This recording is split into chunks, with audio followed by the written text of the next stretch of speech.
back, dear student of MBA third same strategic human resource management SHRM subject के अंदर आज जो हम टॉपिक ले रहे हैं वो है यूनिट थर्ड से। यूनिट थर्ड का जो हम टाइटल देखें तो क्या है, HR strategy in workforce utilization. HR strategy का मतलब ये हुआ कि ह्यूमन रिसोर्स की स्ट्रेटेजीज, ह्यूमन रिसोर्स के सिस्टम किसके लिए हम इनको समझेंगे, हम वर्कफोर्स के यूटिलाइजेशन के लिए हम समझेंगे। तो जब हम बात करते हैं वर्कफोर्स के यूटिलाइजेशन की, वर्कफोर्स का मतलब ये हुआ कि जो भी हमारे ह्यूमन रिसोर्सेज हैं उनके यूटिलाइजेशन के लिए हम बात करते हैं। तो यहाँ पे हमें समझना होगा कि efficient utilisation of human resource क्या है। Efficient utilisation of human resource कब माना जाता है। तो efficient utilisation of human resource से पहले मैं आपको बता देता हूँ कि जो ऑर्गेनाइजेशन के अंदर जो रिसोर्सेज होते हैं उसके अंदर फिजिकल रिसोर्सेज भी होते हैं, फाइनेंशियल रिसोर्सेज भी होते हैं, टेक्निकल रिसोर्सेज भी होते हैं। लेकिन इनमें से जो सबसे मोस्ट इम्पोर्टेंट रहता है वो क्या रहता है, ह्यूमन रिसोर्स रहता है। ह्यूमन रिसोर्स क्यों इम्पोर्टेंट रहता है, क्योंकि यदि ह्यूमन रिसोर्स ही अच्छे से काम नहीं करेगा तो ये जो आपके फिजिकल रिसोर्सेज हैं, ये जो आपके फाइनेंशियल रिसोर्सेज हैं, ये जो आपके टेक्निकल रिसोर्सेज हैं, इनका भी सही तरीके से यूटिलाइजेशन नहीं होगा। तो हमें इस लेक्चर के अंदर यही समझना है कि मैनेजिंग ह्यूमन रिसोर्स जो है वो कैसे करना है। क्योंकि आज के टाइम पे यदि हम देखें तो हर ऑर्गेनाइजेशन क्या चाहता है, कंपटीशन के अंदर सक्सेस होना चाहता है।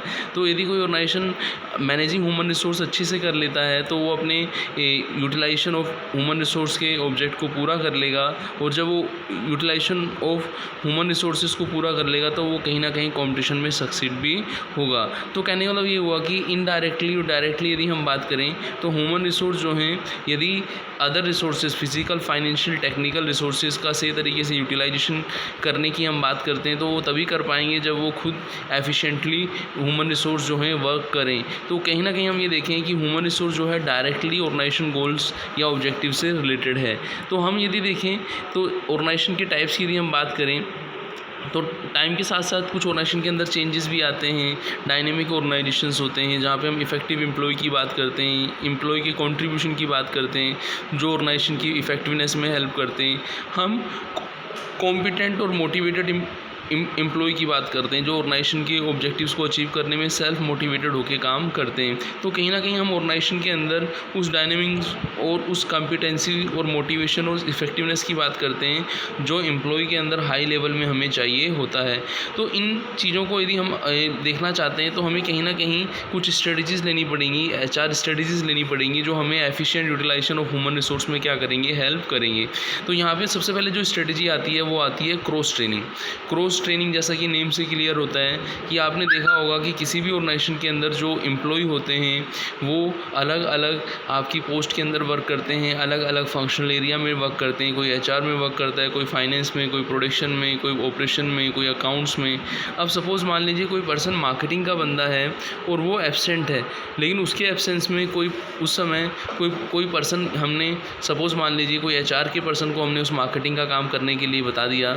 तो कहीं ना कहीं हम ये देखें कि वो तभी काम को कर पाएगा जब उसको इस तरीके की ट्रेनिंग मिली हो, इस तरीके का टास्क उसको पहले से मिला हो। तो हम क्रॉस ट्रेनिंग के अंदर एम्प्लॉय जिस पोस्ट में है उसके साथ साथ उसको अदर फंक्शनल एरिया की ट्रेनिंग भी देते हैं। तो क्रॉस ट्रेनिंग क्या होता है, cross training involve teaching an employee who are hired to perform one function the skill required to perform other functions, कि हम वन फंक्शन के साथ साथ उसको अदर फंक्शंस के बारे में भी बताएंगे। जैसे वो HR के लिए हायर था लेकिन वो मार्केटिंग के अंदर वर्क कर रहा है तो कहीं ना कहीं हम उसको मार्केटिंग फंक्शन के अंदर भी बताते हैं। इसी को ही हम क्या कहते हैं, क्रॉस ट्रेनिंग बोलते हैं। हर ऑर्गेनाइजेशन के अंदर यदि आप देखें तो आप कभी बैंक के अंदर गए हो तो बैंक के अंदर आपने देखा होगा कि कभी एक पर्सन कैश पे बैठा है, कभी वही पर्सन जो है आपका कैश का काम नहीं कर रहा, वो किसी लोन का काम कर रहा है, कहीं ना कहीं कभी वो मार्केटिंग का काम कर रहा है। तो वो काम तभी कर पाएगा जब उसको उस तरीके की ट्रेनिंग दी जाएगी। तो जब हम क्रॉस ट्रेनिंग की बात करते हैं तो हम एम्प्लॉय की स्किल को इंक्रीज़ करने की बात करते हैं। हम एम्प्लॉय को वन जॉब के साथ साथ अनदर जॉब को परफॉर्म करने की हम बात करते हैं। कहीं ना कहीं हम एम्प्लॉय के स्किल्स की बात करते हैं, एम्प्लॉय के बेनिफिट की बात करते हैं जो नॉट ओनली आपके एम्प्लॉय के लिए जो है बेनिफिटेड है बट ऑल्सो ऑर्गेनाइजेशन की इफेक्टिवनेस में भी क्या करता है, हेल्प करता है। तो आई थिंक आपको समझ में आ गया होगा कि ये जो आपका क्रॉस ट्रेनिंग रहता है ये एक इम्पोर्टेंट इम्पोर्टेंट फैक्टर माना जाता है जो एम्प्लॉई के लिए क्या रहता है, हेल्पफुल रहता है, जो उसको वन जॉब को के साथ साथ अदर जॉब को भी हैंडल करने में हेल्प करता है। इस क्रॉस ट्रेनिंग के कारण जो एडवांटेज होते हैं उनको यदि हम देखें तो उसमें हमें सेव कॉस्ट का एडवांटेज होता है, हमारी कॉस्ट कम होती है। हमें रिप्लेसमेंट ऑफ वर्कर का एडवांटेज होता है कि एक वर्कर को दूसरे वर्कर से हम क्या कर देते हैं, रिप्लेस कर देते हैं। वहाँ पे हम एम्प्लॉई के मोटिवेशन के साथ साथ एम्प्लॉई को रिटेन भी कर पाते हैं। जब एम्प्लॉई एक टास्क के साथ अदर टास्क करेगा तो कहीं ना कहीं वो रिटेन होगा, उसको चीज़ें सीखने के लिए मिलेंगी और ऑर्गेनाइजेशन का जो वर्क परफॉर्मेंस है वो भी इंक्रीज़ होगा और टीम वर्क के साथ सब क्या करेंगे, वर्क करेंगे। तो ये एडवांटेज हैं किसके, क्रॉस ट्रेनिंग के। फिर हम इसके साथ साथ देखेंगे कि इसमें एम्प्लॉई को भी बेनिफिट है। क्या बेनिफिट है, एम्प्लॉई की स्किल्स जो है इंक्रीज़ होती है, एम्प्लॉई एम्पावर होता है। तो ये सब हमने क्रॉस ट्रेनिंग के एडवांटेज देखे जो एम्प्लॉई को हैं, एम्प्लॉयर को हैं। फिर आता है सेकंड आपका flexible work assignment. Flexible work assignment का मतलब क्या है कि जब एम्प्लॉयर ने एम्प्लॉय को कोई काम दे दिया तो एम्प्लॉय अपने पेस पर उस काम को कर सकता है। एम्प्लॉय को फ्रीडम है कि वो उस काम को करे। वो इस तरीके का शेड्यूल बनाता है कि वो अपने काम को अपने पेस पर करना चाहता है, तो वो फ्लेक्सिबल वर्क असाइनमेंट कहलाता है। इसके अलावा यदि हम वर्क असाइनमेंट की बात करें जहाँ फ्लेक्सिबिलिटी नहीं होती तो वहाँ एम्प्लॉयर जो शेड्यूल बनाता है उसके अकॉर्डिंग एम्प्लॉय को क्या करना पड़ता है, वर्क करना पड़ता है। एम्प्लॉयर शेड्यूल किसी सुपरवाइज़र या मैनेजर की हेल्प से बनाता है। तो फ्लेक्सिबल वर्क असाइनमेंट के अंदर हम वर्क के शेड्यूल की बात करें तो हम फ्लेक्सिबल के अंदर वॉलंटरी वर्क शेड्यूल की बात करते हैं, जो कोई सुपरवाइज़र या मैनेजर अप्रूव करता है और वो एम्प्लॉय के पेस पे एम्प्लॉय को फ्रीडम दी जाती है कि एम्प्लॉय डिसाइड करता है कि उसको कैसे वर्क करना है, ठीक है ना। तो वो एम्प्लॉय जो है उस शेड्यूल को डिसाइड करता है और शेड्यूल बनाते कौन हैं, वो सुपरवाइज़र या मैनेजर बनाते हैं जो कंपनी के हैं। फिर हम बात करेंगे इसके साथ साथ जो एम्प्लॉय हैं, एम्प्लॉय यहाँ पे अपनी पेस पर कभी वर्किंग आवर्स को किसी दिन बढ़ा सकते हैं, किसी दिन कम कर सकते हैं। बस मेन उनका जो वर्क रहता है कि आउटपुट जो है आउटपुट को इंक्रीज़ करना, यूटिलाइजेशन ऑफ एम्प्लॉय स्किल्स करना, यूटिलाइजेशन ऑफ एम्प्लॉय कैपेसिटीज़ करना। तो ये आपके फ्लेक्सिबल वर्क असाइनमेंट का पार्ट है। फिर आता है आपका थर्ड क्या आता है, वर्क टीम। वर्क टीम की यदि हम बात करें तो हम टीम की बात कर रहे हैं। जैसे आपने पहले भी देखा होगा जब हमने टीम की बात की थी तो हम बात करते थे, एक पुरानी स्टोरी आती है यूनियन इन स्ट्रेंथ की एकता में शक्ति है। जैसे कि किसान के बच्चे थे, उनमें जो है एकता नहीं थी। वो किसान अपने अंतिम समय में उन बच्चों को बुलाता है और उनको बुला के कहता है कि आप लकड़ी के जो छोटे छोटे टुकड़े हैं उनको आप तोड़ो। तो एक एक करके सब बच्चों को एक एक लकड़ी दी जाती है, वो सब तोड़ देते हैं। फिर लकड़ी की संख्या बढ़ा के 2, फिर उसको 3, ऐसे वो तोड़ देते हैं। लेकिन जब लकड़ी का गट्ठर बन के एक बहुत सारी लकड़ी हो जाती है तो उसको अकेले में नहीं तोड़ सकते। तो कहीं ना कहीं हम ये देखते हैं कि यदि हम अकेले हैं, इंडिविजुअली हैं, तो कहीं ना कहीं वो जो वर्क है हमारे ऊपर है जो है हावी हो सकता है। तो हमें क्या करना है, हमें वर्क टीम के थ्रू क्या करना है, वर्क करना है। और यहाँ पे जो हम वर्क टीम की बात करेंगे, हम एम्प्लॉय के वर्क टीम की बात करेंगे कि एम्प्लॉय अपने टैलेंट्स को एक टीम की फॉर्म में क्या करें, उसको पूरा करें। तो an organization has restructure them to complete effectively, efficiently, they have turned to team as way to better utilize employee talent।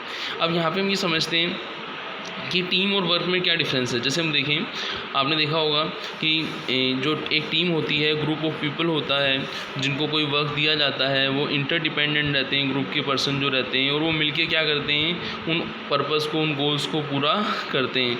और टीम जो क्रिएट की जाती है वो लॉन्ग टर्म, शॉर्ट टर्म के लिए क्रिएट की जाती है। इसके अदर हैंड यदि हम बात करें किसकी, बोलो ग्रुप की हम बात करें, तो ग्रुप में बहुत सारे पर्सन हो सकते हैं, बहुत सारी टीम हो सकती हैं। तो हम यहाँ पे ग्रुप की बात नहीं कर रहे हैं, हम किसकी बात कर रहे हैं, टीम की बात कर रहे हैं। और टीम के अंदर उन एम्प्लॉय की बात कर रहे हैं जो एक साथ मिलके क्या करेंगे, काम करेंगे। और उनको टीम के साथ साथ लीडरशिप भी मिले और वो लीडरशिप के साथ साथ मोटिवेटेड हों, वो प्लानिंग के अंदर, ऑपरेशंस के अंदर परफॉर्म करें, तो वो वर्क टीम कहलाता है। फिर आता है नॉन यूनियनाइजेशन। जब हम आगे डिटेल के अंदर देखेंगे तो हम यूनियनाइजेशंस का, जहाँ पे हम बोलते हैं यहाँ जहाँ यूनियनाइजेशन नहीं है या जहाँ यूनियन नहीं है, उसको नॉन यूनियन बोलते हैं। तो a place of employment where trade union are not recognized, वो क्या कहलाता है आपका नॉन यूनियन कहलाता है। आपने देखा होगा कि प्राइवेट बैंक कभी स्ट्राइक पे नहीं जाते, लेकिन गवर्नमेंट बैंक जो है वो स्ट्राइक पर जाते हैं, पीरियड इन्फॉर्मेशंस देते हैं, फिर वो स्ट्राइक पे भी जाते हैं। इसका मतलब है प्राइवेट बैंक की जो है यूनियन नहीं है, लेकिन गवर्नमेंट बैंक की क्या है, यूनियन है। तो हम नॉन यूनियनाइजेशन किसकी बात करेंगे, हम प्राइवेट बैंक को नॉन यूनियनाइजेशन बोलेंगे। ए प्लेस ऑफ एम्प्लॉयमेंट बोलेंगे where trade union are not recognize, और जबकि हम जो आपका गवर्नमेंट बैंक है वहाँ पे हम यूनियनाइज बोलेंगे। तो जब नॉन यूनियनाइजेशन की बात करते हैं, there is no legal obligation on employ to recognize trade union, तो वहाँ हम ट्रेड यूनियन की बात नहीं करते। वहाँ पे जब हम कलेक्टिव बार्गेनिंग की बात करते हैं तो वहाँ पे हम इस तरीके के ऑपरेशन जो हैं, फर्म्स जो हैं वो मिलके क्या करती हैं, कलेक्टिव बार्गेनिंग करती हैं। सभी ऑर्गेनाइजेशन ये चाहते हैं कि यूनियन फ्री एटमॉस्फेयर हो, इस तरीके की एक्टिविटी नहीं हो, तो वो किसका पार्ट माना जाता है, आपका नॉन यूनियनाइजेशन का पार्ट माना जाता है। मोस्टली जो प्राइवेट सेक्टर के अंदर है वहाँ पे आपको नॉन यूनियनाइजेशन देखने के लिए मिलेगा। तो इस लेक्चर के अंदर हमने efficient utilisation of human resource के अंदर non unionisation, work team, flexible work assignment और इसी के साथ कोर्स ट्रेनिंग को हमने पढ़ा। तो मिलते हैं नेक्स्ट लेक्चर में किसी नेक्स्ट टॉपिक के साथ। धन्यवाद।